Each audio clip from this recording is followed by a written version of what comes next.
Some positive news for you guys today, and we're going to look at another video about Chelsea Football Club, and we're going to see the latest news that was just released by the Premier League, and this is going to form the basis of our discussion today. Here's the news. This is the Premier League form chart from the festive season, and from the festive season you can see that Chelsea are actually fourth. If Chelsea win the game at Wolves, they would have been first in this table. So Chelsea have performed well recently. 3 wins in their last 4 games is quite remarkable. This is complemented by the sudden rise in form and ability by Cole Palmer, a young player who has taken the pressure from being a Chelsea player, taking crucial penalties and ensuring Chelsea secure wins and points that would have otherwise seen Chelsea being dragged down to a relegation battle. So, is this positive news for Chelsea? Now, Chelsea have also received another great addition to their squad in Christopher Nkunku, a player who scored his first goal but recently. Is Mauricio Pochettino's Chelsea now hitting the ground running? And does this indicate that Pochettino has bigger plans for his team? But there is one event that is coming up that will actually take Chelsea to greater heights during this second leg. And this competition that I'm talking about is the African Cup of Nations, which is scheduled to start next week. So AFCON, Chelsea have a crucial player who will be participating in this competition and will miss a lot of games during this time. And that player who has been called up by his country is Nicolas Jackson. So why am I talking about Nicolas Jackson, and how does Nicolas Jackson going to the AFCON benefit Chelsea? And this is how it benefits Chelsea. So a lot of fans have believed that Nicolas Jackson has not warranted a start at Chelsea. Him missing crucial key goal scoring opportunities as well as easy tappings and clear runs on goal has really detrimentally affected Chelsea, especially in situations where Chelsea are expecting to win games or come back from losing position. So the departure of Jackson creates a lot of tactical solutions for Pochettino, some positive. Now, before we even begin this analysis, do not forget to subscribe to our second channel. We've actually done a video of why Trent Alexander-Arnold is a very important cog in Jurgen Klopp's system and how this is propelling Liverpool to greater heights in terms of challenging the league title from Manchester City. Do not also forget to like this video, share and subscribe to our channel for more videos like this. So, Nicolas Jackson, a player who has been very crucial for Mauricio Pochettino recently, will be departing for AFCON. This is going to give Mauricio Pochettino another problem, actually, which I believe is a blessing in disguise. So players such as Raheem Sterling, Noni Madueke, Cole Palmer, Nkunku and Mikhailo Mudryk have the opportunity to form a combination without Nicolas Jackson. In my opinion, I believe that these 5 players have all it takes to take Chelsea to great heights, and these players need to form a bond quick enough to warrant their start in the team. I'll be delighted to see Christopher Nkunku lead the line, as I've usually explained, with either Noni Madueke, Raheem Sterling or Mudryk playing on the flanks, with Cole Palmer retaining the number 10 position. So let's look at the tactical board, how this will work. So the first alternative that I'm going to deal with is the sudden departure of Nicolas Jackson for AFCON. And this automatically sees Nkunku coming in to take up the number 9 position. Mudryk, on the other hand, can start down the left with Noni Madueke starting down the right. Cole Palmer retains his position in the number 10 because of his excellent reading of the game, footballing IQ and his ability to receive the ball in tight spaces and make things happen. This enables Cole Palmer to receive the ball in this deeper midfield position in the number 10 position and orchestrate play. Now, Chelsea majority of the times face deep lower blocks, and these are the teams that have made Chelsea to struggle a lot. So these teams organize themselves in 2 compact blocks of 4, in front of the goalkeeper, and this denies Chelsea any space in between the lines and any space through the middle part of the pitch.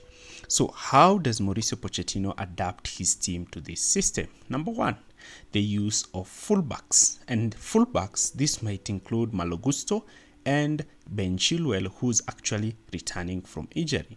Marc Cucurella could also be important. So Modric on the left-hand side is known and is good at making threaded through balls. If there is something that you've seen of Mikhailo Modric's game, is his ability to come in and attempt those line-breaking passes, picking runners, making runs behind the defense line. This is a strength that I think Modric has amongst the Chelsea wingers. He's not a player who's going to take the ball and attempt to take on a fullback, but rather he will attempt to cut in and make those threaded passes. He's more of a creative winger, and this is one strength that Modric has that he has been highly underrated for. And this might give Mauricio Pochettino an incredible dynamic down the left, having a player who's able to make those passes. However, Modric has not been quite great taking on fullbacks, and majority of the time he has lost possession time and time again in crucial moments for Chelsea. So, if Pochettino wants a player who's able to give him an attacking threat by either creating qualitative superiority in the wide areas, Raheem Sterling is the player.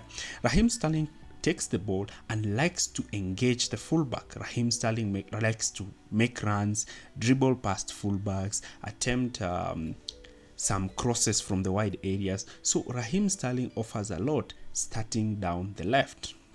Now, this will now push either Cole Palmer to attack the left channel, and this now might force Chelsea to use a more attacking fullback down the left, such as Chilwell or Cucurella, so that Raheem Sterling can have a player overlapping him to be able to give Chelsea the 2v1 situations down the left. Why is this? Because Chelsea lack a midfielder who can push into the left hand space channel, and Raheem Sterling being right wing would most likely like to cut in.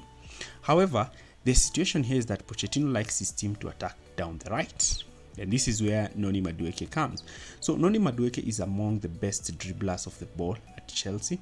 He's a player who likes to take on a fullback.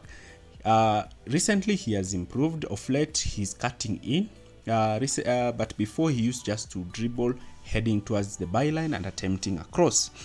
But in recent matches, I've seen him cutting in, creating space in the wide areas where a more attack-minded fullback such as Malo Gusto can be occupying that wide channel. And this can give Gusto the chance to push forward with the ball and attempt either a cross or a cutback. And if he attempts a cutback, Cole Palmer is behind to finish it off. And if he attempts a near-post cross, Christopher Nkunku's excellent reading of the game will enable him to immediately score the goal. Now, this is quite a plethora of attacking threat that Chelsea will be introducing with the missing of Nicolas Jackson. But the middle of the pitch will be where the problem is, and if Conor Gallagher will be pushing forward to cover for the fullback, one fullback, especially Cucurella, will be crucial in staying deep to help Caicedo, and Caicedo can shift across to receive the ball and immediately switch the play. Chelsea need to take advantage of the spaces they create when they overload one side of the pitch by attempting multiple switches of play, especially to players such as Raheem Sterling. Sterling in these wide channels can receive the ball and attempt to take on the fullback, attempt to make a shot on goal, and this might give Chelsea an attacking threat down the left. The position of these wingers with are cutting in with their strong foot gives Chelsea the ability to have wingers making diagonal runs, and if Pochettino prefers having Nkunku dropping deep in these kinds of position, him together with Cole Palmer can link up, dragging opposition centre-backs out of position, and actually Chelsea can shift into a more 4-4-2 twin false 9 systems, and this twin false 9 system can make Chelsea superb, having two players occupying the channel, with either Nkunku coming in to occupy the left channel with Cole Palmer occupying the right channel, with Sterling and Modric playing down the wings. Sterling has a good chemistry with Malo Gusto. Therefore, Pochettino can expect the attacking right side of Chelsea's wing to be much stronger, while Mudryk holds the width down the left. So, Mauricio Pochettino has not had quite a great start at Chelsea, but things are looking great, especially in terms of goal scoring. Chelsea have scored in their last 4 games. And recently, Chelsea have been scoring more than 2 goals, and that is quite remarkable. So, does this form enable Chelsea to head and try to challenge for the top 4? Yes, Chelsea can attempt to challenge for the top 4, but we don't want to get carried away because we know what happens when we get carried away. So, in this situation, you might find that Chelsea has some kind of, but they are not quite far from the top 4. They are like around 9 points from 4th place, Arsenal, and therefore they can attempt to go for the Champions League. But however, Mauricio Pochettino has a big problem on his hands, and this problem is what can prevent Chelsea from progressing forward. And if you want to understand which problem this is, click the video that you're currently seeing to watch that video. Thank you for watching.